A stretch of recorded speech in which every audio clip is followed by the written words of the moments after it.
Do nonprofits have to have a board of directors or bylaws? What is their governance that they need to do? They need exactly that.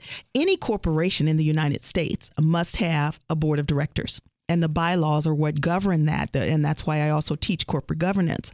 See, most people, they say, start a corporation so that, you can put all of your personal assets under there and yada, yada. Right. Most people don't know that if you have a corporation, but you're not operating as a corporation with board minutes and, all of that, if someone sues you, they can actually have you reclassified as a sole proprietor and all of your personal assets can be attached. Absolutely. And so as a nonprofit, you also, because you're a corporation, you must operate as a corporation and you must have a board of directors. Now, I always recommend to my clients, don't start out with more than 3. Also, when you have a board of directors, no more than 49% of your board should be family or what they call interested parties. Because if you're getting free money, tax-free money, they want to make sure that you don't have all your brothers and sisters and your best friend is the board. Now you're getting a $500,000 grant, right, and you guys are just splitting the money and taking it and building a home or something.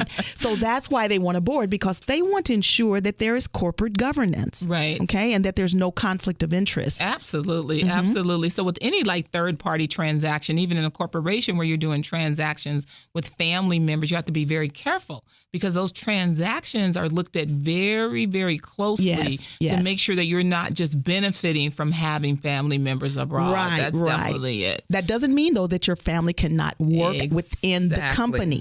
Exactly. But they must be qualified to do what it is you have them doing. And the salaries must be comparable to what their experience is and what the area is. So it's just like with any corporation or company. If, for instance, you're a childcare center, that childcare director, if you have a childcare center and let's say an IT company, 2 different companies, but they're in the same city, an IT person naturally makes more money than a childcare director. That's the industry. It's the same way in the nonprofit arena.